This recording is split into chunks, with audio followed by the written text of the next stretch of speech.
Hey everyone, Karl Bainbridge here and welcome back to INC Live. Now, this video admittedly is out a little bit later than I would have liked. When you've had 15 straight fights in a row to watch, you can understand needing a little bit of a break. UFC 259 is in the books. With that being said, let's get to the fights. And we're going to start off with our main event where Jan Blachowicz caused the upset by beating Israel Adesanya by unanimous decision. Got the first win against Adesanya in his MMA career so far. Now, admittedly, if you go back and you watch the 259 preview shows, I did pick Adesanya to win this one. I thought his speed and his movement would be too much for Jan, and he'd either win through an accumulation of shots similar to what he did against Paulo Costa, or he'd end up outpointing him and claiming a decision.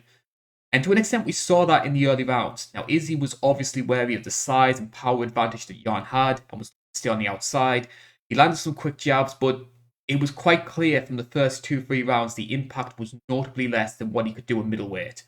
I never had the impression Jan was all that trouble for most of the fight. Now, Izzy did sting him in the second round, but Jan powered through that. I did say in the preview show that I thought he was going to handle the adversity a lot better than someone like Paulo Costa did, and that shone through especially in those later rounds. When Jan did close the distance, he found his best success. He made it a little bit dirty, he mixed in some short-range strikings like he did to finish Dominic Reyes, and of course takedowns in the final 2 rounds. And once Izzy was down on the ground, the size advantage Jan had shone through. Izzy weighed in for this fight, I think, about 201 pounds, and Jan was cutting from about 220, 225. That became very evident once that fight hit the mat. With that being said, I thought the first 3 rounds were a lot closer than the commentators made it out to be. I've had issues with Joe Rogan for a while when he seems to enter fights these days with an agenda and attempting to spin what's happening to try and fit it. And I felt at times this happened during the fight. He sort of painted this idea of, oh, maybe if Jan took one of the first 3 rounds, he might have just stolen this fight. Jan was a lot better in those first 3 rounds than the commentators gave him credit for. And it's a shame to see them not acknowledge it. Now, it's not Joe's worst bias. I think he said a lot of worse things in the past, especially the one that sticks in my mind was Cyborg versus Spencer. But it does add to me some of the issues I've had with him since he went part-time. And I think he sort of brings down Daniel Cormier a little bit. It wasn't one of the better commentary performances, in my opinion, this one. I thought Jan did very, very well in that fight, and I would love to have seen the commentators give him a bit more kudos for that. I know the UFC are going to be disappointed by this result. They're understandably high on Adesanya, and they had the whole John Jones super fight in mind.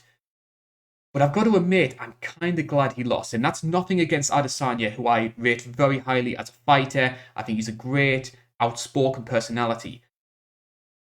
But I think I've never been big on double champions. I think they're a way of artificially bolstering someone's portfolio, and it only serves to stall divisions. So seeing Adesanya fail to become a double champ, and in somewhat convincing fashion as well, it might just spook the UFC, it might just spook some of the other fighters away from trying to go for that second belt. Because had Izzy won this fight, we would have seen middleweight stagnate while Izzy went up to 205, or we would have seen Izzy go back down to middleweight, give up the light heavyweight belt, and that ends up becoming a mess. And also delegitimizes the light heavyweights as well, by having a middleweight come up, win the belt, and then immediately vacate it. Now, Adesanya has to go back down to middleweight and give Robert Whittaker that rematch. Or light heavyweight, we get the fight that I think a lot of the purists want anyway, which was Jan Blachowicz defending against Glover Teixeira.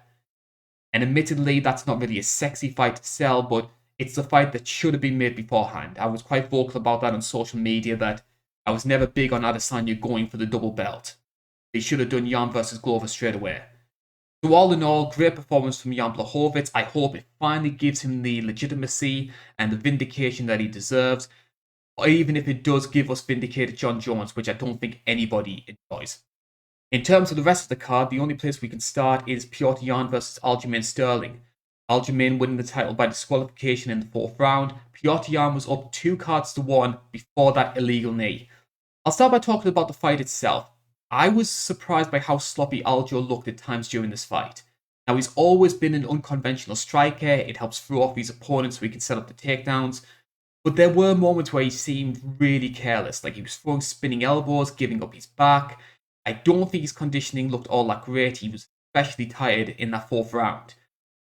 Now, I did like some of the ideas that he was going with, trying to go for this constant pressure, just pitter-patter shots, sort of similar to what Colby Covington does. But Colby has the cardio to fight that kind of style, and I don't think that Aljo ever did. As for the knee itself, there's no argument it was illegal, and Yan was right to be disqualified. The question becomes, should titles change hands in this way? Now, I can completely understand the reasoning behind it. Now, had it been a no contest and Yan retained the belt, we would have started seeing champions pulling these kind of stunts, and before you know it, we end up like the WWE. Disqualifications should be punished thoroughly, and if that means losing a fight and having the belt taken away from you, I think that's a good way of doing it. But it's not the way any fighter wants to win. You could see from Aljo's body language, like sort of throwing the belt away, not acknowledging it as a victory. He's not happy to be a champion like this. Now, I have seen a lot of posts on social media online already suggesting that Aljo was hamming it up to get the DQ. That wasn't faked. If Aljo could have continued, he would have done, and I think Mark Smith deserves a lot of credit for giving him every single kind of opportunity he could to continue in that fight. And then when he realised the guy's in no place to keep going, he waved it off. So I think that was a good call from Mark Smith. It sort of made up for what he did against Medic, which I think was a bad stoppage on his part. I'll maybe come to that a little bit later. They're almost certainly going to run this fight back in the summer. And to be honest, the biggest loser from this is Corey Sandhagen. He should have been next in line for this fight. I would love to have seen him against either Yan or the Aljamain Sterling rematch. And instead, he's almost going to get boxed into this fight with TJ Dillashaw, which I'm not entirely sold about. I'd like to hear your opinions in regards to whether Jan's happy to take this win by disqualification. What should be happening with the bantamweight division on the whole? Because, of course, we've seen two situations like this recently. We've seen Aljamain obviously have to take the DQ win, ends up becoming champion, and compare that to what happened with Anthony Smith, where he could have done the same thing and instead chose to continue fighting because he didn't want to be a champion in that way. Co-main played out the way I expected it to. Not much to say. It just sort of vindicates my feelings about the featherweight division. I don't think it should be part of the UFC, and it only really serves to sort of hold up women's bantamweight, a legitimate division. So most people know where I stand on this one. I'm not going to spend too much time on it. I will talk about the prelims though. I have to be honest, given the hype for the main card, I felt the title fights and the other two undercard fights just sort of underwhelmed. Santos versus Rakic especially wasn't all that great. But some of the prelim fights though were fantastic. I loved Kyler Phillips versus Sonia Dong, very entertaining. I think both guys come out of it with the stock higher. Kennedy versus Ulberg on the Fight Night prelims was insane. Not a technician's fight by any means, but Kennedy took a lot of damage very early in that fight, powered through it, and just got this knockout out of nowhere. Just that sort of, you get this sometimes in those heavier weight classes of these sort of slow, sloppish brawls. And some of them can be awful, but you can get entertaining ones, and that was the latter.